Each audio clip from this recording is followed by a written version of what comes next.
अब शुरू होने जा रहा है देश का सबसे बड़ा मुकदमा, आपकी अदालत, रजत शर्मा के साथ।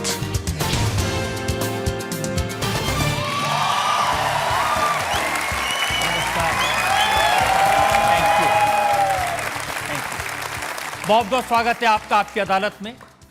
आपकी अदालत में आज मेरे मेहमान हैं एक ऐसी शख्सियत जो ज्ञान का भंडार है, जो इस्लाम के बारे में जितनी अथॉरिटी से बोलते हैं, हिंदू स्क्रिप्चर्स के बारे में भी उतनी ही ताकत से बात कर सकते हैं। कभी कभी लगता है कि इनकी जब बात सुनते हैं तो सुनते रह जाएं। ये ऑडियंसेस को मेस्मराइज कर सकते हैं।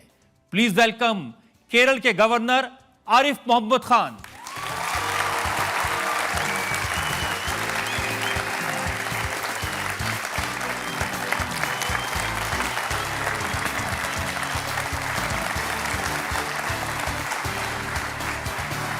और आपकी तालियां बजते रहें, क्योंकि अब मैं आमंत्रित कर रहा हूं आपकी अदालत में हमारे आज की जज। आज की जज भी बहुत खास हैं, स्कॉलर हैं, एजुकेशनिस्ट हैं, अनुभवी हैं। वो भी अलीगढ़ मुस्लिम यूनिवर्सिटी की स्टूडेंट रह चुकी हैं और जामिया मिलिया यूनिवर्सिटी की वाइस चांसलर हैं। Please welcome professor Najma Akhtar.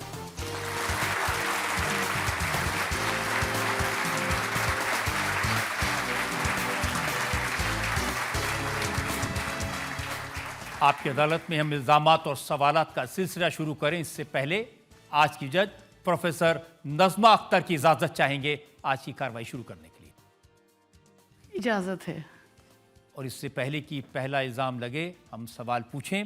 एक नजर आरिफ मोहम्मद खान के पॉलिटिकल करियर पर। उत्तर प्रदेश के बुलंदशहर में जन्मे केरल के गवर्नर आरिफ मोहम्मद खान ने अपना पॉलिटिकल करियर अलीगढ़ मुस्लिम यूनिवर्सिटी स्टूडेंट्स यूनियन के तेज तर्रार जनरल सेक्रेटरी के तौर पर शुरू किया।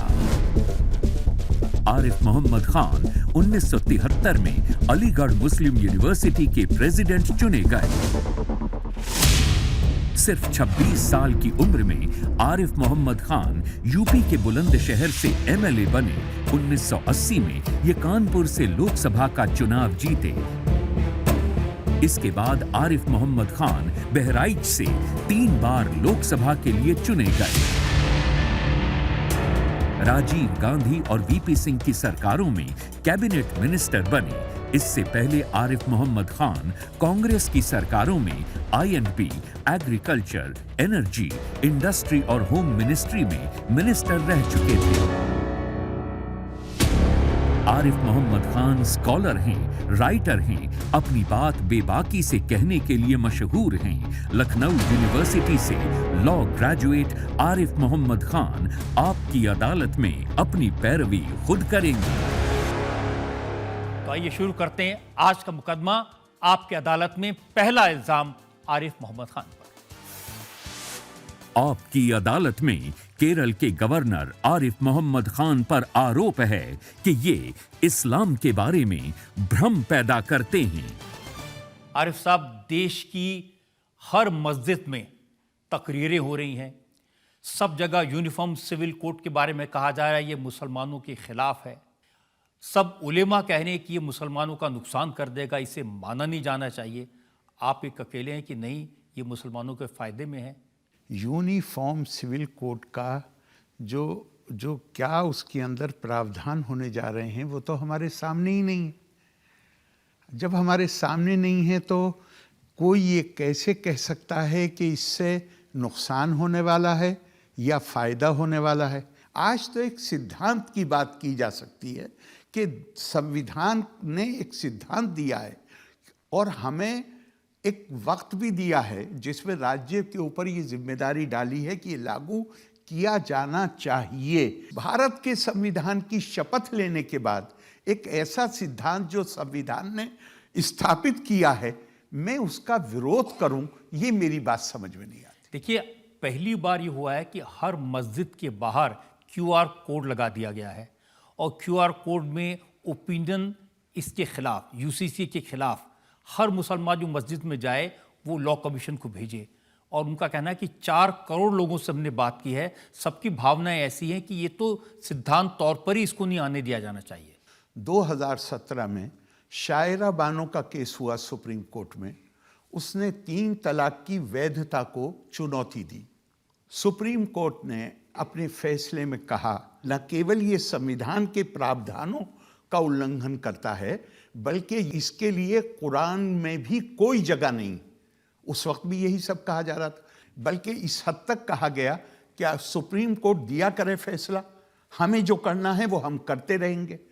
और 1 महीने के अंदर ही पार्लियामेंट में आंकड़े रखे गए थे, 500 से ज़्यादा का आंकड़ा था सुप्रीम कोर्ट के फैसला आने के बाद। उसके बाद माननीय प्रधानमंत्री जी ने पहल करी और एक बिल लोकसभा में पास हुआ। 2019 से आज हम 2023 में बैठे हुए हैं। कितना समय बीता है? इस 4 साल में जरा पता करिए कि तलाक की दरों में, मुस्लिम समाज में तलाक की दरों में कितनी कमी आई। 95% से तलाक बैन नहीं हुई है, तलाक पे प्रतिबंध नहीं है, 3 तलाक पे प्रतिबंध लगा। उसके नतीजे में 95% से ज्यादा तलाक की दरों में कमी आ गई। किसका फायदा हुआ? केवल उन मुस्लिम महिलाओं का नहीं जो तलाक के बाद सड़क पर आ जाती थी। मैं उससे ज्यादा मानता हूं वो बच्चे जो तलाक के नतीजे में जिनका भविष्य अंधकार में चला जाता था, वही तो लाभान्वित हुए। और कौन लाभान्वित? और कहा यह जा रहा था कि इससे मुसलमानों को बहुत नुकसान होगा। तो नुकसान हुआ कि फायदा हुआ? और मैं आपसे कहता हूं, आज तो अभी तो सिर्फ 4 साल हुए हैं, 40 साल गुजर जाने दीजिए। 40 साल के बाद की जो नस्ल होगी वो हमारे प्रधानमंत्री को इस तरह देखेगी कि 1000 साल से ज्यादा की कुरीति,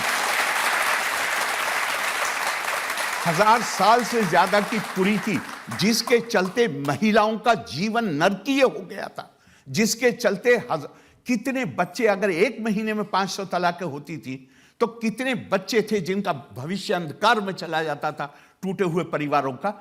40 साल के बाद आकलन होगा कि ये कितना बड़ा रिफॉर्मिस्ट, कितना बड़ा सुधारात्मक, वो कितना बड़ा काम हुआ है। इसको 40 साल बाद वाले लोगों पे छोड़ दीजिए। ये लोग तो तब भी यही कहते थे कि मुसलमानों का नुकसान होगा। उस समय भी कपिल सिब्बल आर्ग्यू कर रहे थे सुप्रीम कोर्ट में, अभी भी कपिल सिब्बल मैदान में है। वो कह रहे हैं कि ये सारा के सारा काम यूनिवर्सल सिविल कोड का भी राजनीति के लिए कर रहे हैं, वोटों के लिए कर रहे हैं। लेकिन वो साथ में ये भी कह रहे हैं कि यूनिफॉर्म सिविल कोड क्या है कि ये प्रधानमंत्री को भी नहीं पता है। कपिल सिब्बल साहब को तो पता था कि 3 तलाक का मुकदमा है। कपिल सिब्बल साहब ने जब मुस्लिम पर्सनल लॉ बोर्ड की तरफ से वो आए और उन्होंने 3 तलाक के हक में दलीलें दी कि 3 तलाक रहनी चाहिए, इसमें कोर्ट को हस्तक्षेप नहीं करना चाहिए, जिस बयान से उन्होंने शुरुआत की थी, मैं मानता हूं कि 3 तलाक महिलाओं के लिए अपमानजनक है, अन्यायपूर्ण है, वगैरह वगैरह। और उसके बाद दलीलें दी कि लेकिन और भी बहुत सी चीजें हैं जो अन्यायपूर्ण हैं, और भी बहुत सी चीजें हैं जो महिलाओं के लिए अच्छी नहीं है, तो ये इसी को अकेले को क्यों खत्म करने की कोशिश की जाए। तो जब आप जानते बूझते कि 3 तलाक अपमानजनक है महिलाओं के लिए, ये जानते हुए ये अन्यायपूर्ण हैं, ये सब मानने के बावजूद वो 3 तलाक की पैरवी कर रहे थे, तो वो राजनीति है या ये राजनीति है? वो खुद जवाब दे रहे हैं। आरिफ साहब, क्योंकि किसी को पता नहीं कि यूनिफॉर्म सिविल कोड क्या होगा, इसमें क्या प्रोविजन होंगे, तो अलग अलग तरह के लोग इसके बारे में अलग अलग तरह की बातें कह रहे हैं। कुछ आपके सामने रखना चाहता हूँ। बदरुद्दीन अजमल साहब मेंबर ऑफ पार्लियामेंट हैं, आसाम के बड़े सीनियर नेता हैं। उन्होंने कहा कि अगर सामान्य नागरिक संहिता लागू हो गई तो मैं साड़ी पहनूंगा और 5 साल तक दाढ़ी बढ़ाऊंगा और फिर 5 साल बाद दाढ़ी हटा दूंगा। 5 साल मीट खाऊंगा, फिर 5 साल मीट नहीं खाऊंगा। अब मेरे ख्याल से मुझे जवाब देने की जरूरत नहीं, जवाब आ गया। मतलब इन बातों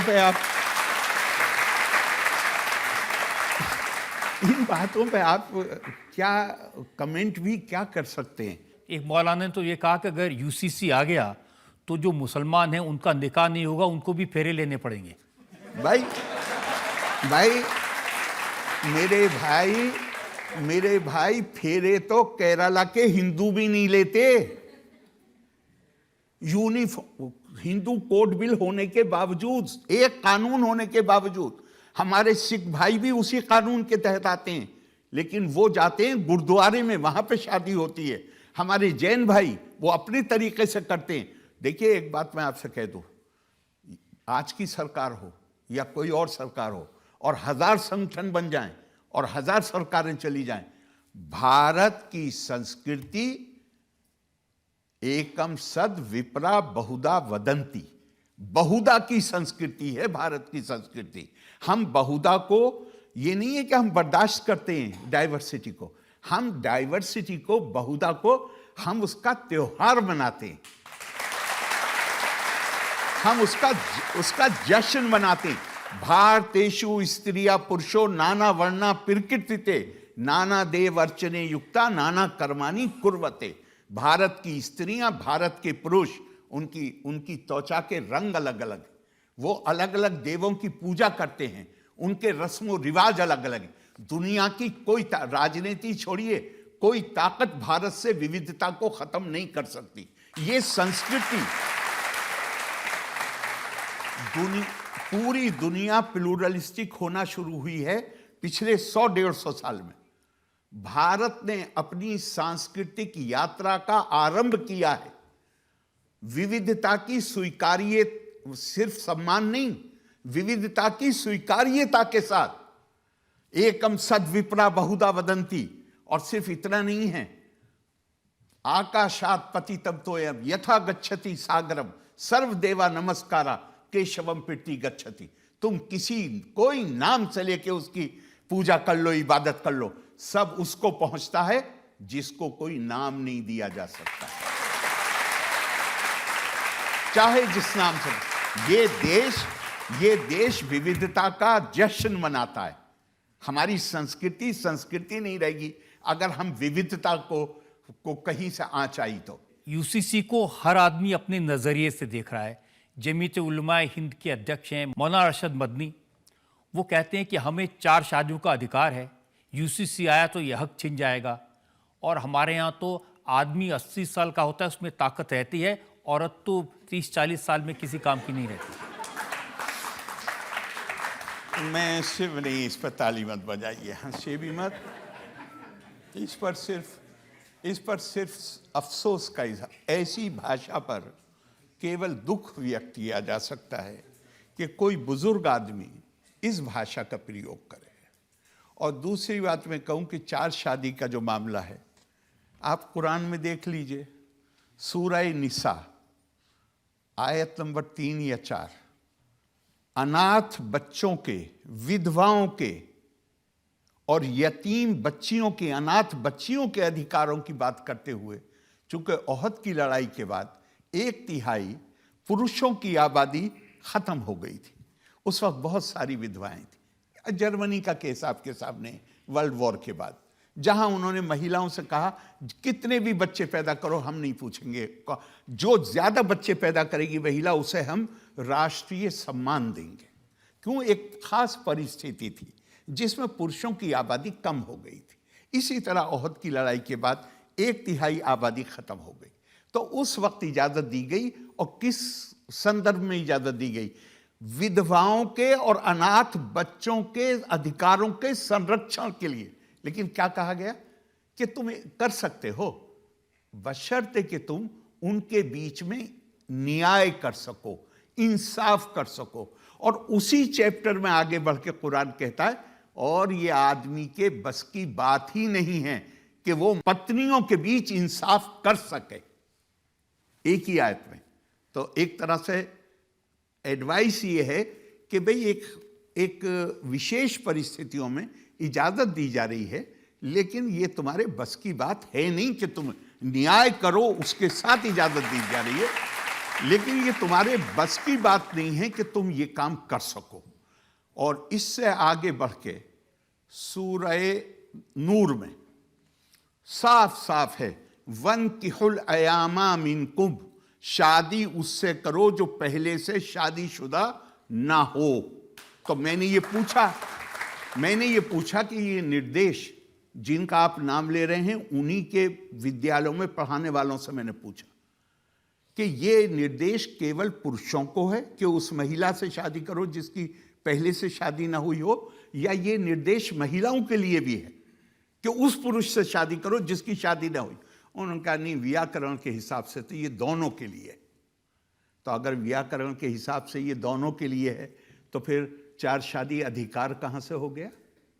अधिकार तो होता ही नहीं। लेकिन ये तो सब मानते हैं कि मुसलमान को 4 शादी करना अलाउड है। इजाजत है, इजाजत में किन्हीं खास परिस्थितियों में, इमरजेंसी में, आपत्ति काल हो, आपको बहुत सारे काम करने की इजाजत है, लेकिन सामान्य परिस्थितियां हो तब इजाजत नहीं होती, वो उस चीज की इजाजत नहीं होती। हालांकि ओवैसी साहब इसके बारे में अलग बात कहते हैं। वो कहते हैं कि कौन करेगा, हमसे एक नहीं संभलती तो 2-2 3-3 करके क्या करेंगे। तो ये बात उनको, जमीयतुल उलमा वालों को इनकी बात बता दीजिए। और लेकिन जो असल प्रश्न है वो ये है कि तलाक तो इजाजत है, 3 तलाक का अधिकार खत्म हुआ, दर कम हो गई। तो अगर आप करते ही नहीं हैं तो आप उस अधिकार को क्यों रखना चाहते हैं? ताकि उसके सर के ऊपर तलवार लटकी रहे और आप ये डरा और धमका सकें कि अगर तुमने ठीक से नहीं काम की, जो भी मैं चाहता हूं, मेरी इच्छा अनुसार अगर सब कुछ ना करो तो मैं दूसरी शादी भी कर सकता हूं। वो तो ये भी कहते हैं कि जो हलाला का प्रोविजन है वो भी इसलिए है कि औरत को इज्जत दी जाए और डरे तलाक देने से पहले। मैं तो फिर मुझे तो मेरे ख्याल से आपकी अदालत में आपसे माफ़ी मांग लेनी चाहिए और कहना चाहिए कि मैं तो इस पर बोलूँगा ही नहीं कुछ भी। ये तो बिल्कुल मतलब ये तो सीमा भी पार कर गए कि हलाला महिला को इज्जत दिए जाने का काम है कि वो किसी गैर मर्द से उसकी शादी कराई जाए और उसके बाद फिर वो उसे तलाक दे और फिर उसके पुराने पति से उसकी शादी, ये इज्जत देने की बात है। उनका सेंटेंस सुनिए, उन्होंने कहा कि एक औरत के साथ हलाला हो तो तलाक देने की जरूरत नहीं करेंगे लोग। मैं कह रहा हूं कि तलाक देने का अधिकार जो है, जब कुरान में सीधा सीधा है कि आपको 3 महीने, जब आपने पहला स्टेप है समझाओ, दूसरा स्टेप है मिसालें दे के समझाओ, तीसरा स्टेप है कि दोनों तरफ से 2-2 लोग हों जो उनके बीच में मध्यस्थता करें। ये सब जब फेल हो जाए तो तलाक दो, लेकिन तलाक देने के बाद तुम्हें 3 महीने साथ रहना पड़ेगा।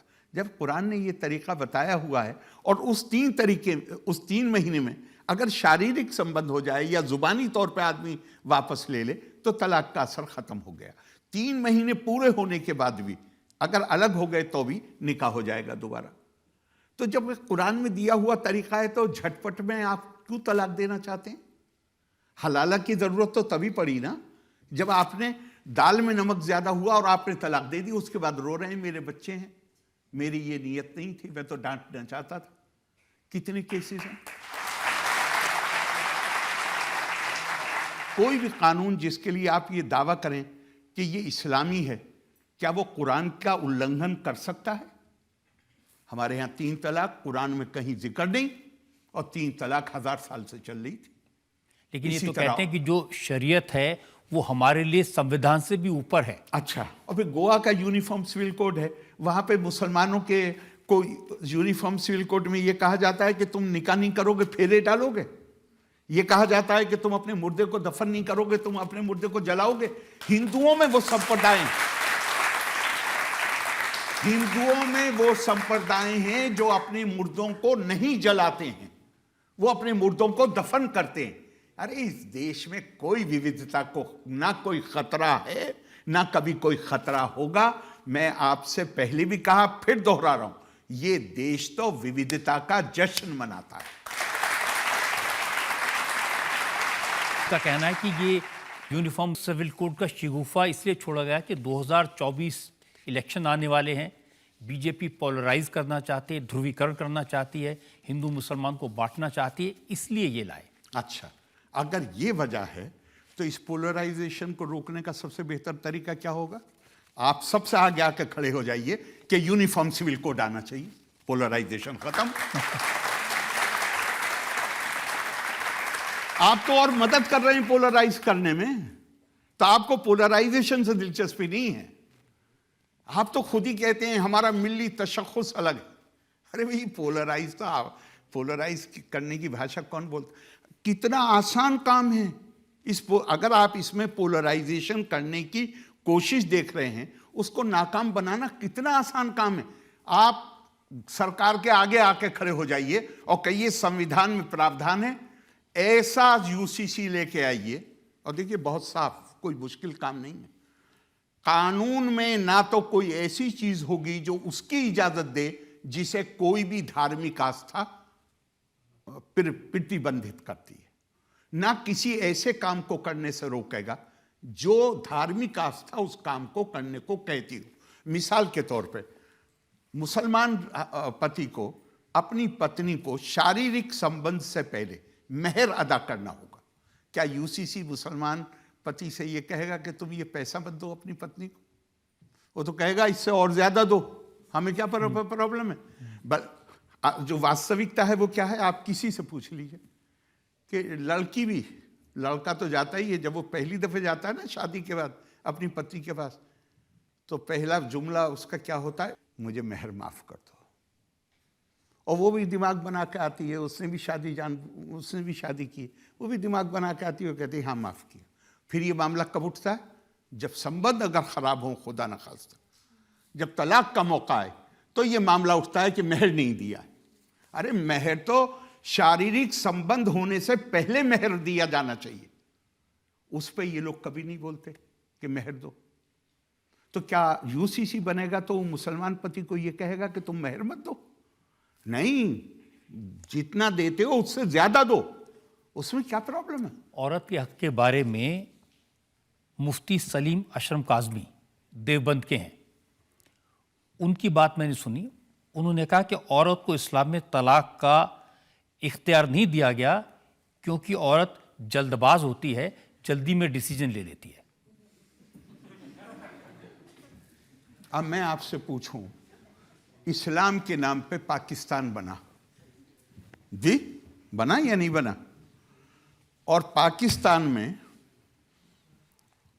जितनी पार्टियों का आपने ये नाम लिए, ये सारी पार्टियां पाकिस्तान में मौजूद हैं। देवबंदी स्कूल के बहुत मदरसे हैं पाकिस्तान में। बस ज़रा ये मालूम कर लीजिए कि जब अयूब खां और मिसेस फातिमा जिन्ना के बीच में इलेक्शन हुआ, तो ये सारे धार्मिक जो पार्टियां हैं, बमे जमात इस्लामी के, जमीयतुल उलमा के, ये किसको सपोर्ट कर रही थी?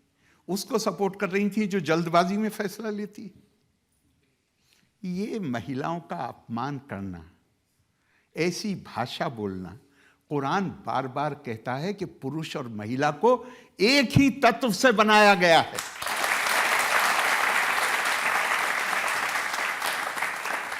हुजूर सल्लल्लाहु अलैहि वसल्लम की हदीस है, इनके साथ बहुत नरमी से पेश आओ, ये आप गीने हैं।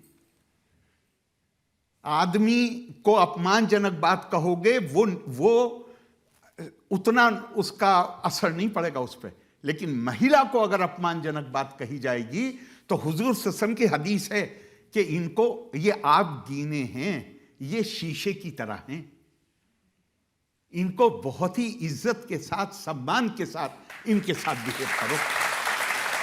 अब इस सब कुछ के बावजूद ये भाषा बोलते हैं, मैं क्या कह सकता हूं इन लोगों के बारे में।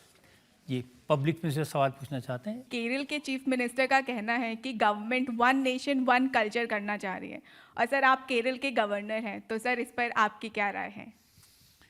मैंने आपको पहले ही कहा कि इस देश में आप ऐसे 1000 संगठन बना दीजिए और 1000 साल इंतजार करिए कि हम देश में एक राष्ट्र और एक तरह के कस्टम्स, रिचुअल्स, रस्मो रिवाज, परिपाटी, प्रैक्टिसेस, वो भी फेल हो जाएंगे। सारी ताकत लगा लीजिए, संभव नहीं। भैया ये तो वो देश है जहाँ पे एक परिवार में एक माँ बाप से पैदा आप दो बहनें हैं, एक शनिवार को व्रत रखती है, एक सोमवार को व्रत रखती है। अब आप झगड़ा करोगे? एक भाई जाता है हनुमान जी के मंदिर में, एक जाता है शिव जी के मंदिर में, किसको रोकोगे आप? एक कल्चर कहां से हो जाएगा? स्वामी विवेकानंद जी ने कहा, मुझे गर्व है इस बात पर, मैं उस देश से आता हूं, रुचिनाम वैचित्रिया दिर्जु कुटिल नानापज्यशाम निर्णाम एको गमियस त्वमसी पैसा मर्णवीव। जिस तरह नदी नाले अपने अपने स्रोतों से निकलकर आखिर में जाके समुद्र में लीन हो जाते हैं, इसी तरह प्रभु हम इंसान भी अपनी अपनी प्रवृत्ति के अनुसार अपना मार्ग लेते हुए चलते हैं, लेकिन आखिर में आप में मिल जाते हैं। मुझे एकदम से याद आ गया, मुझे एकदम से याद आ गया कुरान हकीम की एक आयत, कुल कुल्लुन यामलु अला शाकिलती। हुजूर सल्लल्लाहु अलैहि वसल्लम से कहा जा रहा है, ऐलान करिए हर व्यक्ति वो काम करता है जिस प्रकृति पे हमने उसे पैदा किया है। प्रकृति यान्ति भूतानी महाभारत में आता है, हर व्यक्ति वो करता है जिस प्रकृति पे वो पैदा हुआ है। इंसानों के बीच में समरूपता नहीं लाई जा सकती, एक माँ बाप के बच्चों के बीच में भी समरूपता नहीं होती। जिस तरह हमारे चेहरे अलग अलग हैं, इसी तरह हमारे खाने के टेस्ट अलग हैं। एक ही परिवार में किसी को मुझे बाजरे की रोटी पसंद है, किसी को गेहूं की रोटी पसंद है, कोई भी रोटी नहीं खाता, चावल खाता है। एक रूपता मानव प्रकृति और भारत की सभ्यता प्राचीन होने के बावजूद उसकी निरंतरता दूसरी सभ्यताओं की निरंतरता क्यों नहीं? इसलिए कि उनके यहां विविधता को की स्वीकार्यता और सम्मान नहीं था। स्वामी विवेकानंद कहते हैं, मैं क्रिश्चियन के चर्च में जाऊंगा और उसके साथ नील करूंगा, मैं मुसलमान की मस्जिद में जाऊंगा उसके साथ नमाज पढ़ूंगा, मैं हिंदू जो ध्यान योग में लगा हुआ है मैं उसके पास जाऊंगा और उसके साथ ध्यान योग में बैठूंगा। हमें इसमें कोई परेशानी नहीं है, ये केवल माध्यम है और जिसकी इबादत की जाती है उसको तो कोई नाम ही नहीं दिया जा सकता। ये बहुत अच्छी बात आपने कही कि वक्त के साथ थोड़ा तो परिवर्तन होता है। मैं आपको कुरान हकीम की एक आयत बता दूं जी, इल्ला, जिसे ये कहते हैं ना कि मैं कंफ्यूजन पैदा करता हूं। अब मैं कुरान कोट करता, एक वक्तव्य नहीं देता मैं जिसमें मैं कुरान की आयत का साथ में ना करूं, उसको कह रहे हैं कि मैं कंफ्यूजन करता हूं। कुरान की आयत है बिल्कुल साफ, इल्ला तनफिरू युअज़िबकुम अज़ाबन अलीमा व यस्तब्दिल कौमन गैरकुम ला यदुर्रुकुम शैअन। अगर तुम वक्त के तकाजा मैं जोड़ रहा हूं, अगर तुम आगे नहीं बढ़ोगे, आगे बढ़ने का मतलब क्या है? आगे बढ़ने का मतलब क्या होता है? जो परिस्थिति है उसको ध्यान में रख के अगर तुम आगे नहीं बढ़ोगे तो तुम्हें सख्त कठिनाइयों में मुब्तला किया जाएगा और तुम जिस जगह बैठे हुए हो वहां किसी और को लाकर बिठा दिया जाएगा। और हुजूर सल्लल्लाहु अलैहि वसल्लम की हदीस, इन्नकुम फी ज़मानिन मन तरका मिनकुम उशरा मा उमिरा बिही हलका सुम्मा याती ज़मानिन मन अमिला मिनकुम बि उशरी मा उमिरा बिही नजा। आज के दौर में देखिए कितना टाइम सेंसिटिव स्टेटमेंट है। आज के दौर में तुम्हें जो कुछ बताया जा रहा है करने के लिए, अगर तुम 10% छोड़ोगे तो तुम हलाक हो जाओगे, यानी तुम फेल हो जाओगे। और फिर बाद का जो जमाना आएगा उसमें अगर तुमने 10% पे भी अमल कर लिया तो तुम्हारा मोक्ष हो जाएगा। यानी इसका मतलब क्या हुआ कि बदलते हुए वक्त के तकाजों को हर वक्त अपनी नजर में रखना है और उसके मुताबिक, भैया हमें तो छोड़ दीजिए, इस पाकिस्तान तो इस्लाम के नाम पे बना था, 1947 में बना था, 1962 तक कितने साल हुए?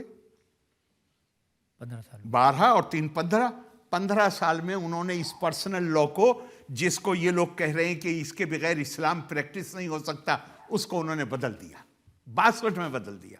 पंडित जी जिंदा थे, पंडित जी डरते थे जब हिंदू कोड बिल बना था, तो पंडित जी का ये डर था उनके दिल में कि पाकिस्तान पूरी दुनिया में हमारे खिलाफ प्रोपेगेंडा करेगा, कि हमने इसीलिए विभाजन मांगा था कि भारत में हमारा धर्म, हमारी प्रैक्टिसेस, हमारी संस्कृति, हमारी भाषा खतरे में होगी। ये पंडित जी ने खुद कहा है, डॉक्यूमेंटेड है ये। लेकिन पंडित जी की जिंदगी में ही पाकिस्तान ने 1962 में 3 तलाक को प्रतिबंधित कर दिया और पॉलीगेमी पर, बहुविवाह पर उन्होंने प्रतिबंध लगा दी। तो पाकिस्तान कर सकता है, हम नहीं। हमारा धर्म अनोखा धर्म है, हम नहीं कर सकते, हम आगे नहीं बढ़ सकते। यहाँ आरिफ साहब एक ब्रेक हम ले लेते हैं, एक ब्रेक के रुकेंगे और ब्रेक के बाद आपकी अदालत में आरिफ मोहम्मद खान पर इल्जामात और सवालात का एक और दौर। मौलाना रूमी का एक शेर है का तू बराए वसल कर द नाम दी, ने बराए फसल कर द नाम दी। हम यहाँ पे ज़मीन पे हैं इसके लिए कि हम सबको आपस में प्यार, भाईचारा, मोहब्बत, एक दूसरे को जोड़ें। हम इसके लिए नहीं आए हैं यहाँ पे इस दुनिया में कि हम अपनी ज़िंदगी भी ख़राब करें और औरों की ज़िंदगी को भी मुसीबत बनाएं।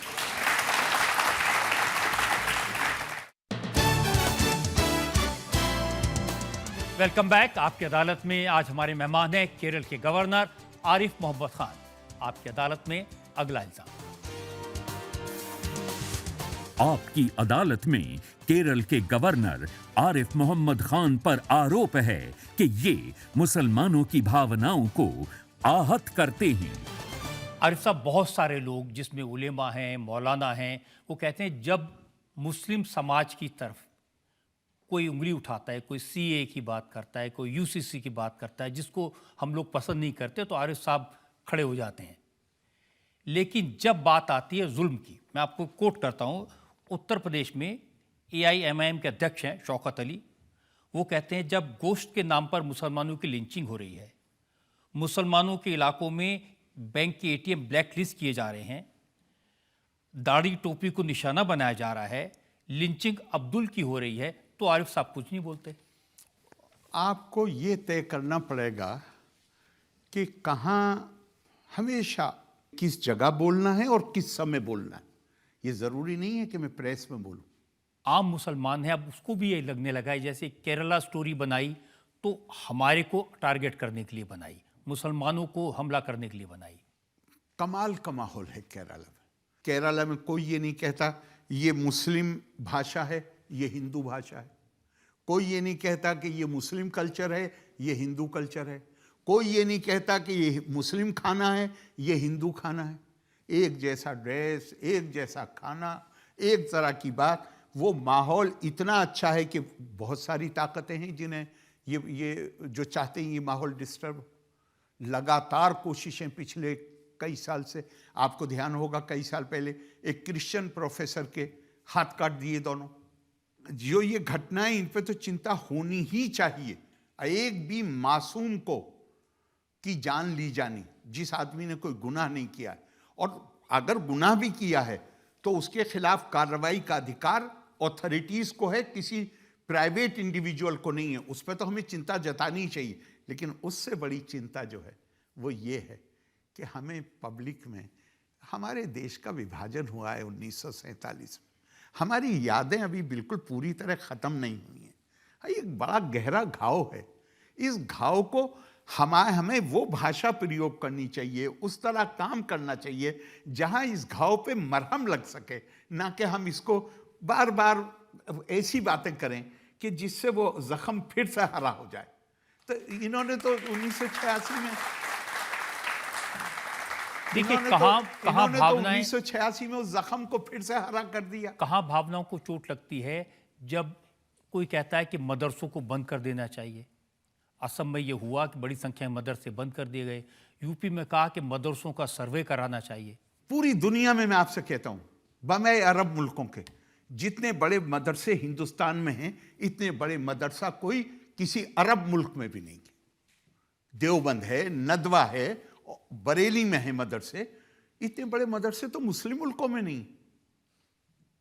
आप जरा वहां पे आप इन्हीं मदरसों को कहिए कि जरा अपनी इकाई वहां पे कायम करने की कोशिश करें, इजाजत मिलेगी?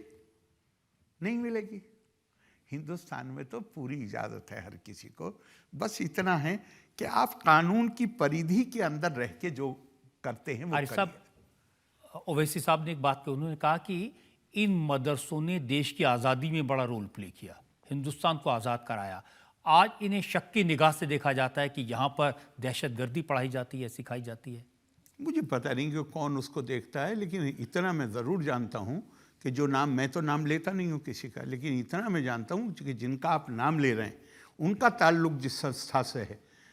पूरा देश 15 अगस्त 1947 को आज़ाद हुआ और हैदराबाद को आज़ाद होने में और 13 महीने लगे। किसकी वजह से? इसी संस्था की वजह से। और इस संस्था के जो फाउंडर थे कासिम रिजवी, जरा इतिहास पढ़िए, क्या कुछ नहीं हुआ उन 13 महीनों।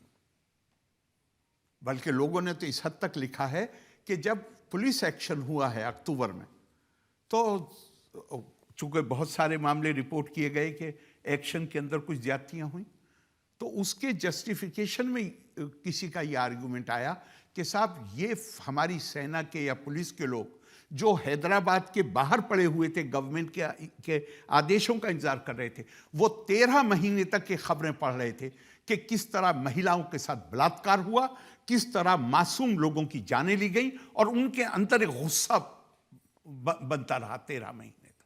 ये बात ये इतिहास में लिखी हुई है। कौन जिम्मेदार था उसके लिए? आज वो हमें आजादी का सबक बता रहे हैं, जिनकी वजह से हैदराबाद की आजादी 13 महीने तक नहीं हो पाई। आजकल एक और शक की बहुत चर्चा होती है, वो है लव जिहाद। हाँ, उसको लेकर के कानून बना 1-2 राज्यों में। अब लोग कहते हैं कि अगर लड़का लड़की एक दूसरे से मोहब्बत करते हैं तो इस बात से क्या फर्क पड़ता है कि वो कौन से धर्म मैं तो आपसे बिल्कुल पूरी तरह सहमत हूं कि ये दिल के मामलों में कौन किस आस्था से ताल्लुक़ रखता है उसका कोई मतलब नहीं है, बिल्कुल नहीं। लेकिन एक लेकिन एक समस्या है। जिहाद का शब्द अपने आप में आप अगर कुरान के मुताबिक उसकी परिभाषा देखें तो जिहाद सिर्फ उस वक्त हो सकता है जब आपको आपकी आस्था के कारण आपके ऊपर जुल्म किया जाए, तब भी नहीं कर सकते आप। जब आपको आपका घर छोड़ने पे मजबूर किया जाए, और उस वक्त भी नहीं, बल्कि उसके बाद जब आप घर छोड़ के चले गए और आप इस हैसियत में हैं कि आप जवाब दे सकें, उसके लिए कुरान कहता है उज़ीना लिल्लज़ीना युक़ातिलूना बिअन्नहुम ज़ुलिमू, जिनके ऊपर जुल्म किया गया है उनको लड़ाई की इजाज़त है। लेकिन अगर आप मासूमों को आप आंदोलन चलाएंगे जिसमें मासूमों को मारा जाएगा और उसको जिहाद का नाम देंगे। कश्मीर में घरों से निकलने वाले कौन थे भाई? किनको मजबूर किया गया घरों से निकलने के लिए? पंडितों को। उनका हक है,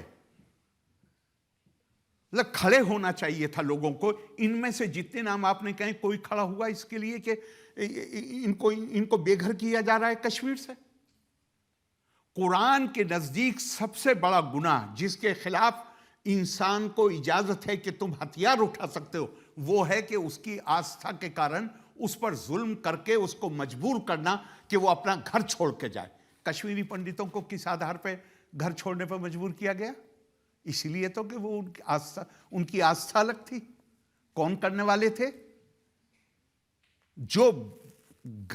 जिनको किसी को भी मानने में कोई हिचक नहीं है, किसी को भी।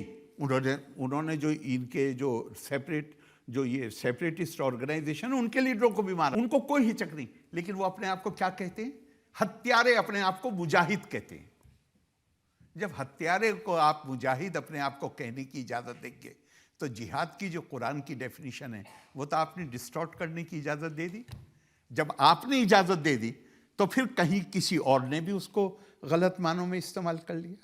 अगर आप उसी वक्त खड़े हो जाते और उसके खिलाफ बोलते तो शायद ये टर्म ना कॉइन हुआ होता।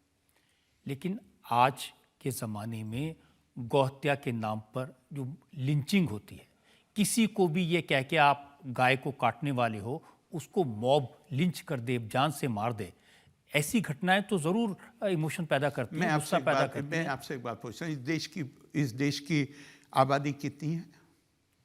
अब तो 140 करोड़ हो 140 करोड़। कितनी घटनाएं हैं लिंचिंग की? मतलब कंडमनेबल हैं, उनकी जितनी निंदा की जाए वो कम है। लेकिन कितनी घटनाएं 140 करोड़ आबादी के देश में? मैं आपके सामने बैठा हुआ हूँ और वहाँ पे जज साहिबा जो हैं वो जामिया की वाइस चांसलर 1990 में, और उससे पहले 4 अटेम्प्ट हुए थे। 1990 में प्रोफेसर मुशीरुल हक साहब जो कश्मीर यूनिवर्सिटी के वाइस चांसलर थे, उनकी आतंकवादियों ने हत्या कर दी। मैं उनके जनाजे में शरीक होने के लिए गया और कब्रिस्तान में घुसने से पहले मेरे सर में लोहे की रॉड से हमला किया गया।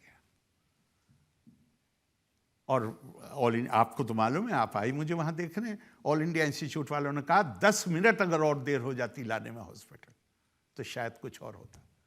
तो जो लोग हिंसा की संस्कृति को बढ़ावा देते हैं वो जिम्मेदार नहीं है इन घटनाओं के लिए। जो रिएक्शन पैदा होती है उनके भाषणों से, उनके कामों से, वो हिंसा की संस्कृति को बढ़ावा दे रहे हैं या नहीं दे रहे। मैं तो भुक्तभोगी हूं भाई। मैं कैसे एक भी मासूम आदमी को अगर मारा जाएगा, और वो भी अगर वो गुनाहगार है तो भी, प्राइवेट आदमी को तो किसी को हक ही नहीं, सिर्फ और सिर्फ सरकार और कानून को अधिकार है कार्रवाई करने का। मैं कभी भी मेरी हमदर्दी उन लोगों के साथ नहीं हो सकती। लेकिन क्या अपराधियों के खिलाफ कार्रवाई हुई या नहीं, सवाल यह करने का है। अब अपराधियों के खिलाफ कार्रवाई हुई, जो भी लिंचिंग में इन्वॉल्व थे उनके खिलाफ कार्रवाई हुई। एक भी केस नहीं है जिसमें कार्रवाई ना हुई हो। तो सवाल ये करना, ये नहीं हो सकता कि लिंचिंग हुई। सवाल ये हो सकता है कि क्या किसी लिंचिंग करने वाले को खुला छोड़ दिया गया? नहीं, कार्रवाई हुई। अगर सर कोई रोड पे नमाज पढ़ता है तो उस पर केस हो जाती है सर, लेकिन अगर कोई ट्रेन पे भजन या कीर्तन करता है तो उस पर कार्रवाई क्यों नहीं होती है सर? आपका इसमें क्या राय है? मैं ये मानता हूँ कि एक ज़माने तक रोड पे भी लोग नमाज़ पढ़ते थे। मैंने खुद पढ़ी है ग्रीन पार्क मस्जिद के बाहर, इसलिए कि ईद और बकरीद के मौके पे उतनी जगह नहीं है मस्जिद में। लेकिन हम इससे भी इनकार नहीं कर सकते कि उससे जो गुज़रने वाले हैं उनको इनकन्वीनियंस होती है। तो फिर तरीक़ा ये निकाला गया, इससे पहले कि जब एतराज़ होने शुरू हुए उससे पहले ही तरीक़ा निकाला गया कि एक बार की बजाय 2 बार या 3 बार भी नमाज हो सकती है। और ये दोनों चीज़ों को, एक पब्लिक स्पेस है और एक ये कि ट्रेन में कोई भजन करे, तो ट्रेन में मानिए एक इंडिविजुअल आदमी नमाज पढ़ा, मैंने देखा है कितने लोगों को नमाज पढ़ते हुए। मैंने तो ये देखा है ट्रेन में जो लोग नमाज पढ़ते हैं कि जो दूसरे नॉन मुस्लिम होते हैं वो अपनी जगह को खाली कर देते हैं। मैंने तो कभी नहीं देखा कि किसी ने मैंने खुद देखा है, मैं ये किसी और का नहीं बता रहा हूं, मैंने खुद देखा है ट्रेन में बहुत से लोगों को नमाज पढ़ते हो। और मैं ये भी जानता हूं कि यहीं बिल्कुल दिल्ली से मुश्किल से 120 किलोमीटर की दूरी पे मार्केट है, एक छोटा सा टाउन है, मार्केट है, मार्केट के पीछे मंदिर है, मस्जिद थोड़ी दूर है। आई नो 100%, चूँकि वहाँ मेरे उस टाउन में मेरे रिश्तेदार रहते हैं, कि वो वहाँ जो मुसलमानों की दुकानें हैं वो पीछे के दरवाजे से मंदिर में जाते हैं और मंदिर का एक कोना पुजारी जी ने साफ करके रखा हुआ है, वो वहाँ जाकर नमाज पढ़ लेते हैं। भाई, मौलाना रूमी का एक शेर है का तू बराए वसल करदन आमदी ने बराए फसल करदन आमदी। हम यहाँ पे ज़मीन पे हैं इसके लिए कि हम सबको आपस में प्यार, भाईचारा, मोहब्बत, एक दूसरे को जोड़ें। हम इसके लिए नहीं आए हैं यहाँ पे इस दुनिया में कि हम अपनी ज़िंदगी भी ख़राब करें और औरों की ज़िंदगी को भी मुसीबत बनाएं।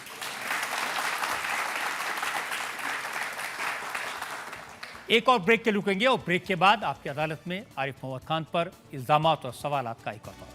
क्यों खालिको मखलूक में हायल रहें पर्दे, पीरान कलीसा को कलीसा से हटा दो। मतलब डायरेक्ट कांटेक्ट होना चाहिए परमात्मा का और आत्मा का, बीच के जो लोग हैं इनको हटा देना चाहिए।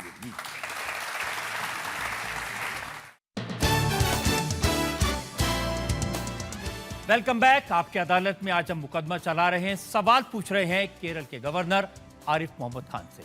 आपकी अदालत में अगला इल्जाम। आपकी अदालत में केरल के गवर्नर आरिफ मोहम्मद खान पर इल्जाम है कि ये मुसलमानों को गुमराह करते हैं। ये आरोप केरल के मुख्यमंत्री का है। वो कहते हैं कि गवर्नर साहब आरएसएस के हथियार की तरह काम कर रहे हैं, टूल की तरह काम कर रहे हैं और हर दिन मुसलमानों को गुमराह करते हैं। क्या कह सकता हूँ मैं धर्म शास्त्रों का विद्यार्थी हूँ, विद्वान नहीं, विद्यार्थी हूँ। मुझे जानने की ख्वाहिश है। मैं समय लगाता हूँ, पढ़ता हूँ और जो पढ़ता हूँ उसको कोशिश करता हूँ कि मैं वो दूसरों के साथ शेयर करूँ। समस्या कोई आए तो उसकी रोशनी में मैं कुछ सुझाव दे सकूँ। मुझे ये कौन कह रहा है जो धर्मशास्त्रों को ही नहीं मानते? वो मुझे बता रहे हैं कि मैं मिसलीड करता हूँ। और इनके अब नहीं, उनकी मजबूरी क्या है? वो कम्युनिस्ट हैं। उनकी मजबूरी क्या है? 1990 तक उनके हर इलेक्शन में मैनिफेस्टो में यूनिफॉर्म सिविल कोड के वो सपोर्टर थे। 1986 में जब मैंने इस्तीफा दिया है सरकार से इस विषय पर, तो सबसे ज्यादा मुझे सपोर्ट करने बीजेपी के तो उस वक्त 2 मेंबर थे सदन में कुल। सपोर्ट ही मुझे लेफ्ट पार्टीज ने किया था। और सबसे वोकल वॉइस अगर किसी की थी जिन्होंने मेरा समर्थन किया था सर, वो श्री EMS नंबूदरीपाद की थी। आज कम्युनिस्ट पार्टी ने पलटा पूरा बाल लिया। केवल वो UCC का विरोध नहीं कर रहे, वो 3 तलाक का कानून जिसके नतीजे में 95% से ज्यादा तलाक दर कम हुई है, उसके बारे में 6 महीने पहले कहा कि इस कानून की क्या जरूरत थी। क्यों कर रहे हैं वो? असल में वहां पे एक धर्म के नाम पे बनी हुई पार्टी, मैं नाम नहीं लेता हूं पार्टियों का, जिन्होंने देश के विभाजन की मांग की, वो इनका असेसमेंट ये है कि वो पार्टी कमजोर हो रही है। लिहाजा अब ये कमजोर होती हुई पार्टी का जो वोट बैंक है उस पर कब्जा हो जाए, इसलिए जो बातें वो पार्टी करती थी वो अब ये कर रहे हैं। जनता में से बहुत सारे लोग ये सवाल पूछना चाहते हैं। हाँ, पबजी गेम इस्लाम में हराम है या नहीं? पहली बात तो ये है कि ये उनसे पूछिए जो अपने आप को अथॉरिटी कहते हैं। मैं तो आपकी तरह से छात्र हूँ, विद्यार्थी हूँ, तो मैंने आज तक मुझे पता भी नहीं है पबजी कैसे खेलते हैं, ना मैंने कभी उसके बारे में जाना, तो मैं कैसे बता सकता। ये जाकिर नायक साहब कहते हैं कि मुसलमानों को वीडियो गेम्स नहीं खेलने चाहिए, क्योंकि वीडियो गेम खेलेंगे तो उसके अंदर हर तरह की तस्वीरें दिखाई देंगी, कम कपड़े पहने औरतें दिखाई देंगी, उसमें म्यूजिक होगा, और इस्लाम में तो संगीत भी हराम है। अच्छा, हमने मान लिया। नहीं, मैं तो उनकी बात को मान रहा हूँ, मान लिया। उनका जो फोटो आता है वीडियो के ऊपर वो जायज है? उनकी वो जो माइक लगा के और वीडियो उनका बनता है, और जिससे मुझे यकीन है कि YouTube उन्हें पेमेंट भी करता होगा, चूंकि उनकी व्यूअरशिप काफ़ी है, तो YouTube उन्हें पैसा भी देता होगा। उसको, उस वीडियो को बनवाना और उससे पैसे कमाना उनके लिए हलाल है। ये भाई, ये कोई नया मामला नहीं है। हिंदुस्तान में तो इन लोगों ने जब ये शिप्स के जरिए हाजियों का जाना शुरू हुआ, तो फतवा है उस वक्त हिंदुस्तान के मुसलमानों पर हज फर्ज नहीं है, क्योंकि हज करने के लिए आपको, उन्हें चाहिए था, उस जमाने में पासपोर्ट नहीं होते थे, परमिट होता था, तो परमिट पे फोटो लग रहा था, तो परमिट पे फोटो खिंचवाना पड़ेगा जो गैर इस्लामी है, लिहाजा आपको हज पे ही नहीं जाना चाहिए। और ये लगातार कहते रहे। लेकिन मैं किसी का नाम नहीं लूंगा, लेकिन आप जरा टीवी के अलग अलग डिबेट देखिए। टीवी की एंकर बहुत आकर्षित और सुंदर महिलाएं, और यही लोग जो हराम कहते हैं, ये उनके साथ डिस्कस कर रहे हैं टीवी के स्क्रीन पे बैठ के। वो जायज है, वो हलाल है।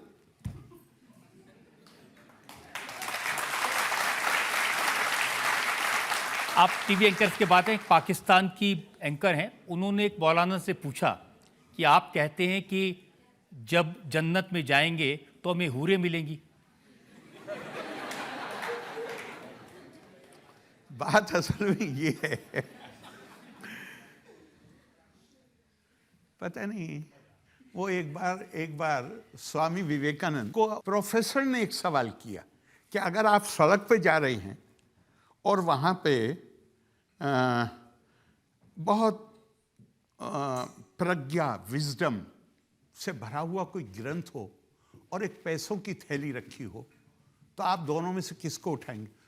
स्वामी विवेकानंद जी ने कहा, मैं तो पैसों की थैली को उठाऊंगा। तो प्रोफेसर ने कहा, नहीं, प्रोफेसर ने कहा कि बड़े अजीब आदमी हैं आप, सन्यासी हैं और आप पैसों को उठाएंगे। मैं तो जिस किताब में विजडम है, प्रज्ञा है, बुद्धिमत्ता है, मैं तो उसे उठाऊं। कहा जिसके पास जो चीज नहीं है वो उठा ले।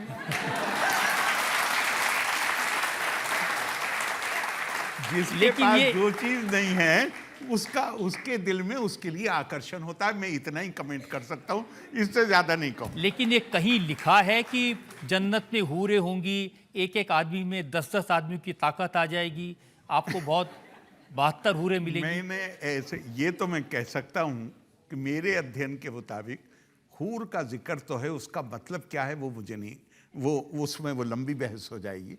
लेकिन सब है, नहरें बहती होंगी, फल होंगे, ये होगा, ये, अकेले हूर पे क्यों इतना ज़्यादा जोर है? तो बहुत सारी चीज़ें। लेकिन दूसरी जगह, एक जगह कुरान में कह दिया, वो बड़ा इम्पोर्टेंट है, उसमें कह दिया, और इंसानी दिमाग, मानव बुद्धि इसकी कल्पना ही नहीं कर सकती कि जन्नत क्या चीज़ होगी। तो इसका मतलब क्या हुआ? इसका मतलब हुआ कि स्क्रिप्चर जो होता है, धर्मशास्त्र जो होता है, वो तो हर तरह के लोगों को, जिसकी बुद्धि कम विकसित है उसके लिए भी है, जिसकी बुद्धि ज़्यादा विकसित है उसके लिए भी है। तो उन्हें तो, उसको तो सबको एड्रेस करना होता है। लिहाजा ये आकर्षण तो आरिफ जन्नत के बारे में ऐसे बताते जैसे वहाँ रोज ट्रेन लेके होकर आते हो। जी हाँ, जी हाँ, जी, वही मैं भी निवेदन कर रहा हूँ। वो असल में वो राज वही है जो स्वामी विवेकानंद ने कहा कि आकर्षण उस चीज में होता है जिसके पास जो चीज नहीं होती, तो वो उसमें आकर्षण और होता अब बात है। चली रही, अब आपको बताऊं कि जो वो पाकिस्तान की महिला एंकर थी, उन्होंने उनसे, मौलाना से कहा कि चलिए आपको तो हूरें मिलेंगी, औरतों को क्या मिलेगा, मुझे क्या मिलेगा? उन्होंने कहा आपको वही हस्बैंड मिलेगा जो आपके साथ इस जन्म में है। तो फिर उसने कहा, आगे का भी बताइए। उन्होंने कहा कि मुझे नहीं चाहिए। नहीं, उसने कहा कि अगर वही मिलना है तो फिर जन्नत में, जो उसने कहा था, मैंने देखा है ये क्लिप, उसने कहा फिर वहां जाने का फायदा क्या? जो उसने कहा था। क्या इस्लाम में ब्याज हराम है? क्या कुरान इसकी इजाजत नहीं देता? इंटरेस्ट लेना, बहुत सारे लोग कहते हैं ब्याज। बिल्कुल, मैं इंटरेस्ट के खिलाफ बहुत सख्त शब्द प्रयोग किए गए, लेकिन जैसे मिस्र के शेख मोहम्मद अब्दुहू थे, जो बहुत बड़े स्कॉलर थे, हमारे हिंदुस्तान में सर सैयद थे। जब हम उन्हें पढ़ते हैं तो पता ही चलता है कि जिस ब्याज को, जिस इंटरेस्ट को, उनके राय के मुताबिक, मेरी कोई राय नहीं, मैंने बार बार कह रहा हूँ, मैं तो स्टूडेंट हूँ, मैं तो फ़ायदा उठाता हूँ, सबकी किताबें पढ़ता हूँ, उससे फ़ायदा उठाता हूँ। तो शेख मोहम्मद अब्दुहू की भी यही राय है और सर सैयद अहमद खान की भी यही राय कि वो ब्याज जो हिंदुस्तान में भी चलता था और जिसको गवर्नमेंट ने बैन किया, जिसको कहते थे कुछ चक्रवर्ती या कुछ चक्रवर्ती ब्याज होता था, ये उस ब्याज की बात हो रही है। उस ज़माने में बैंक नहीं होते थे, उस ज़माने में कोई दूसरे इंस्टीट्यूशन नहीं होते थे, उस ज़माने में तो चक्रवर्ती ब्याज होता था, खुद हमारे देश में था, जिसे सरकार ने बैन किया। तो उनकी राय ये है दोनों की कि मुस्लिम उल्मा इसको समझने में नाकाम हो गए। आज के ज़माने में तो ऐसे बहुत सारे बैंक हैं जिनके हेड मुसलमान हैं। जी, सब मुसलमानों के भी। बैंक तो छोड़ दीजिए, सारे मुसलमान देशों में बमे इस्लाम के नाम पे बना हुआ पाकिस्तान, वही बैंकिंग सिस्टम लागू है। IMF से लोन है, वर्ल्ड बैंक से लोन है, ब्याज देते हैं। जब इतनी सारी बातें आप बता ही रहे हैं तो ये भी बता दीजिए फतवा क्या होता है? उसका लिटरल मीनिंग तो है कि अगर आपकी कोई मानिए कोई किसी मामले पे आपको कानून, हर आदमी, आपके इतने कानून है, हर आदमी उसका जानकार नहीं हो सकता, तो आप अपने किसी विषय में, आपके दिमाग में भ्रम है, तो आप किसी बड़े वकील से ओपिनियन लेते हैं, लीगल ओपिनियन। उसका लिटरल मीनिंग तो है लीगल ओपिनियन। लेकिन चूंकि बड़ी तादाद तो उन लोगों की है जो बेचारे बहुत ज्यादा शिक्षित, किसी को भी निकाल देते हैं, फतवा इशू नहीं, कर देते हैं। वही मैं आ रहा हूँ कि लिटरल मीनिंग तो है ओपिनियन, लेकिन इसको इस्तेमाल कैसे किया जा रहा है? जैसे कि कोई अदालत का ऑर्डर, फतवा दे दिया कि इनको बाहर कर दिया, फतवा दे दिया कि ये निकाह गलत हो गया, फतवा दे दिया कि ये अब साथ नहीं रह सकते। अरे भाई, ये कोई अदालत है कि इनको ऑर्डर देने का हक है? ये ओपिनियन दे सकते हैं। और जब फंस जाते हैं तो यही कहते हैं कि हम कोई हुक्म थोड़ी देते हैं, हम तो ओपिनियन देते हैं। मैंने कहा आप इससे इनकार कर सकते हैं कि इसको आम आदमी, आपने ऐसा इंप्रेशन बना दिया है कि ये मजहबी तौर नुक्ता निगाह से इसका लागू किया जाना ज़रूरी है, वो आदमी ये समझता है, तो इनकार नहीं करते। ये इन्होंने जानबूझ के माहौल बनाया। तो आम आदमी क्या करे ऐसी सब बातों से बचने के लिए? शिक्षा, आपका आपको कोई सुरक्षित नहीं कर सकता जब तक आपके पास शिक्षा नहीं होगी। कोई नहीं सुरक्षित कर सकता। इंसान अगर शोषण से बचना है, आगे ही बढ़ना तो के लिए तो जरूरी है ही शिक्षा, लेकिन अगर शोषण से बचना है तो सबसे बड़ा हथियार इल्म है, शिक्षा है। अपने आप को शिक्षित बनाइए। और कोई, मैं आपको अल्लाह में, कुरान में एक आयत है, वयदा, मतलब बताया गया है कि प्रोफेटिक मिशन क्या होता है, प्रॉफिट का क्या काम। 3 आयतों में बताया गया है कि प्रॉफिट का काम तालीम देना है, शिक्षित बनाना है लोगों को। लेकिन एक आयत है चौथी, और उसमें क्या कहे? उसमें है वयदा अनहुम इसरहुम वल अगलाल लती कानत अलैहिम। और प्रॉफिट का काम, ये एक प्रॉफिट नहीं है, कुरान के मुताबिक हर देश में और हर लोगों में प्रॉफिट आए। शायद हमारे यहाँ उनको अवतार कहा गया। तो कहा गया इनका मिशन क्या है? इनका मिशन ये है कि इंसानों के गले में और पैरों में पड़ी हुई जंजीरों से उनको मुक्ति दिलाना।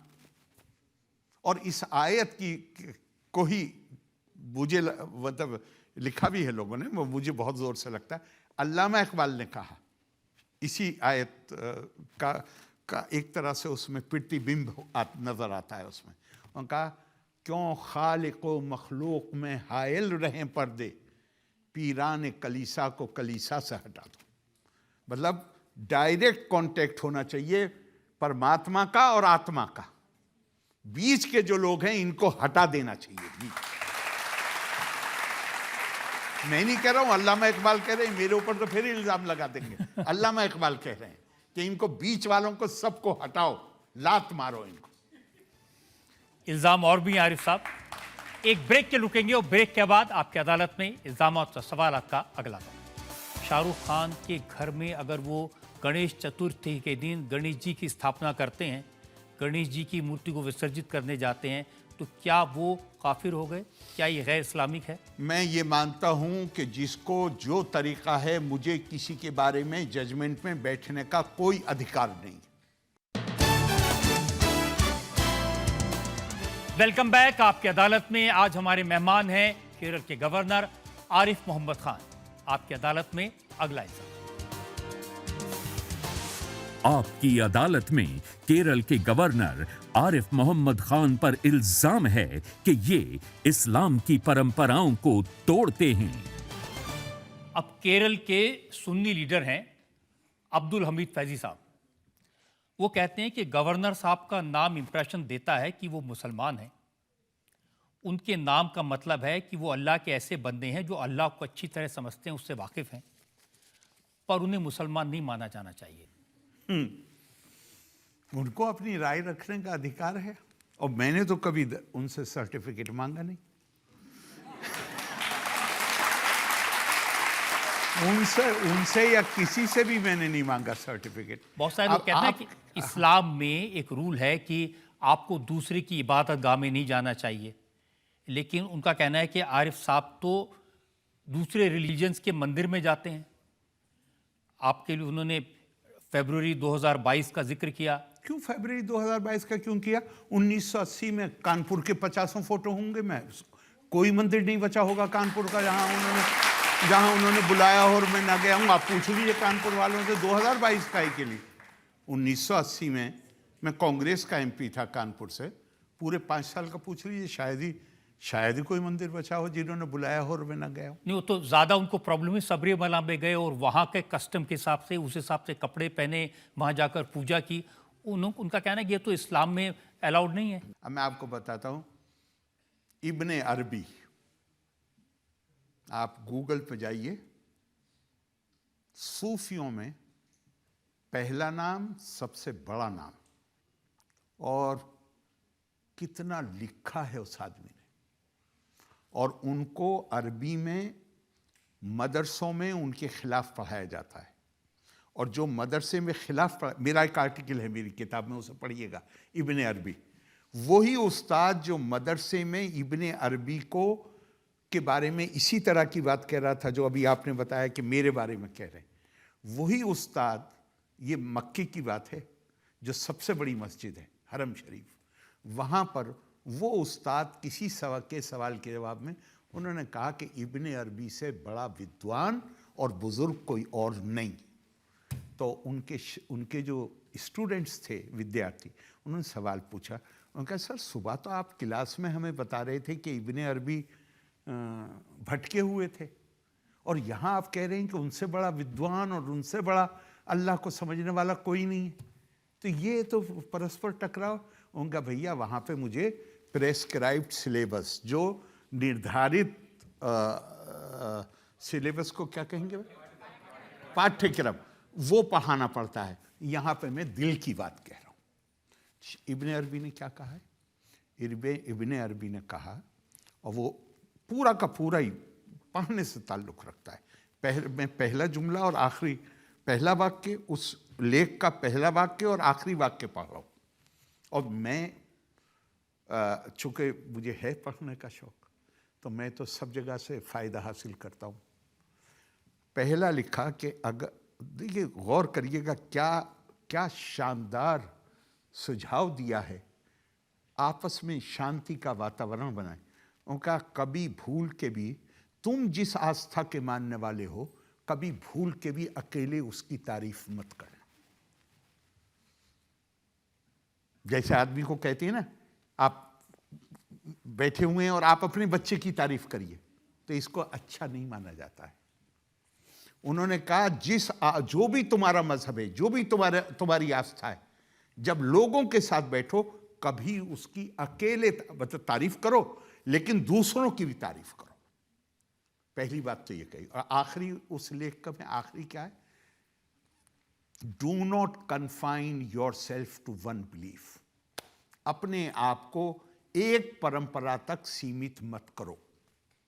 B in yourself a form for all kind of beliefs, because God is too vast and too tremendous to be confined, to be restricted to one belief or another belief. वो अरे साहब, general belief तो ये है कि कोई मुसलमान अगर मंदिर में जाए, वहाँ के कस्टम को फॉलो करे, उनके हिसाब से कपड़े पहने, माथे पे तिलक लगाए, भगवान की मूर्ति के सामने झुके, तो वो इस्लामी नहीं रहता। अच्छा नहीं रहता, नहीं रहता। इंडोनेशिया वाले मुसलमान हैं कि नहीं हैं? राष्ट्रपति भवन के बाहर जितना बड़ा आप यहाँ पे देखते हैं दांडी मार्च का स्टैचू, उससे बड़ा स्टैचू लगा हुआ है कृष्ण अर्जुन संवाद का। और सब मुसलमान हैं, और किसी इंडोनेशियन से पूछिए ये क्या है, कृष्ण अर्जुन संवाद, ये तो हिंदू आइकॉन है, और तो तुम तो मुसलमान हो। Of course we are Muslims. Islam is our religion and this is our culture. इस्लाम हमारी धार्मिक आस्था है और ये हमारी संस्कृति है। आरिफ साहब, ये नहीं कहा जाता कि अगर मैं मुसलमान हूं तो मेरा सिर सिर्फ अल्लाह के आगे झुकेगा और किसी के आगे नहीं? मतलब अल्लाह के अलावा कोई और भी है? मैं तो एक को मानता हूं, मैं तो दो को मानता नहीं। तो मैं तो हर जगह उसी को देखता हूं। अब आपका अल्लाह के सिवा, इसका मतलब सिवा कोई और भी है? ये इस्लामी अकीदे के मुताबिक है कि सिवा है कोई? ये अपने आप में ही गैर इस्लामी अकीदा है कि सिवा भी कोई है। मुझे तो हर जगह, मैं जहां जाऊंगा, क्यों अकेले मंदिर में, चर्च में क्यों नहीं, चर्च का क्यों नहीं जिक्र करते? मैं तो चर्च में भी जाता हूं। वो तो गिनवाते हैं, आप कृष्ण मंदिर गए। नहीं, मैं आपको बताऊं, यहां दिल्ली में खान मार्केट के पीछे यहूदियों का सिनागोग है। वहां रब्बाई हैं, उनसे जरा पूछ लीजिए मैं कितनी दफा जाता हूं वहां पे। मैं तो वहां भी जाता हूं। मुझे तो नहीं लगता कि खुदा और खुदा की रहमत सिर्फ चंद लोगों तक महदूद है, वो सबके लिए है। आप कह रहे हैं कि इस्लाम में इस पर किसी तरह कोई रोक नहीं है? हर किसी की सोच अलग है, मैं सबका दावा नहीं कर सकता। मेरी सोच ये है कि वो तो ला इंतहा है, उसे आप कैद करने की कोशिश मत करिए। मैं आपको सीमित मत करिए। आम आदमी के लिहाज से पूछता हूं, शाहरुख खान के घर में अगर वो गणेश चतुर्थी के दिन गणेश जी की स्थापना करते हैं, गणेश जी की मूर्ति को विसर्जित करने जाते हैं, तो क्या वो काफिर हो गए? क्या ये गैर इस्लामिक है? मैं ये मानता हूं कि जिसको जो तरीका है, मुझे किसी के बारे में जजमेंट में बैठने का कोई अधिकार नहीं। जो कुरान की आयत के साथ मैं बताता हूं, इन्नल्लाह अला कुल्ली शैइन कदीर, हर कोई उसके नियंत्रण में। तो जब वो विसर्जन करने जा रहे हैं शाहरुख खान, तो वो अल्लाह के नियंत्रण से बाहर हैं क्या? हम तो रोज देखते हैं सारा अली खान महाकालेश्वर के मंदिर गई, उनके बारे में इतना कुछ लिखा गया। मैं आपको यहाँ पे, मुझे इजाज़त दीजिए, मुझे इतनी खूबसूरत लगती है एक उपनिषद की एक लाइन में, यो वे भूमा तत्सुखम न अल्पे सुखम अस्ति। अपने दिमाग को चौड़ा बढ़ाइए, एक्सपेंड कीजिए, वसी करिए, हर किसी को अपना मानिए, आपको सुख ही सुख है। और छोटे दिमाग के साथ, तंग नजरी के साथ, तंग जहनियत के साथ, तेरे और मेरे के साथ कभी इंसान को सुख नहीं प्राप्त हो सकता। इस सुख उसको प्राप्त होगा यो वे भूमा तत्सुखम, जो सबको अपना मानता हो। मेरा जो क्वेश्चन था, मजहब नहीं सिखाता आपस में बैर रखना, अभी आपने जो उत्तर दिया उसी से मुझे मिल गया सारा मेरा प्रश्नों का उत्तर कि सब में जान है, सबसे प्यार करो, सब में मिल के रहो, चाहे पेड़ पौधा हो, छोटे छोटे जीव जंतु हो, या फिर कुछ, सारे प्रश्नों का उत्तर सर आपने एकदम दे दिया। धन्यवाद। आरिफ साहब, मैंने शुरू में कहा था कि आपकी बातें सुने तो लगता है कि सुनते ही जाएं, लेकिन वक्त की सीमाएं हैं। हम एक ब्रेक के रुकेंगे और ब्रेक के बाद सुनेंगे आपकी अदालत में आज की जज प्रोफेसर नज़मा अख्तर का फैसला आज के मुकदमे पर।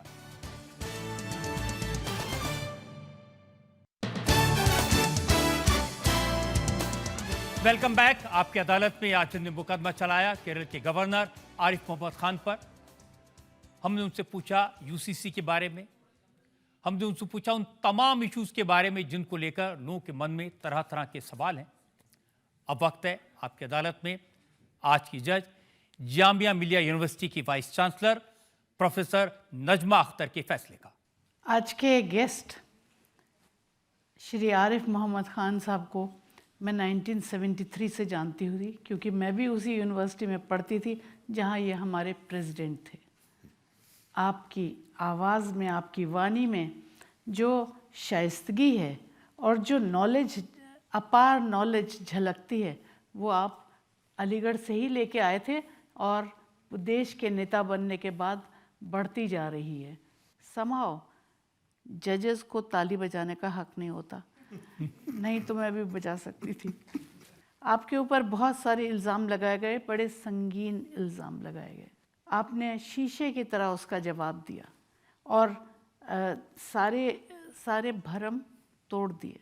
इसके साथ ही एंड में मैं ये कहना चाहूँगी कि आप अपने ऊपर लगाए हुए सारे इल्ज़ाम हमारे गेस्ट श्री आरिफ मोहम्मद ख़ान साहब ने बहुत ही निराले अंदाज से जवाब दिए हैं उनके। आपकी अदालत इनको बाइज़्ज़त बरी करती है उन सारे इल्ज़ामों से।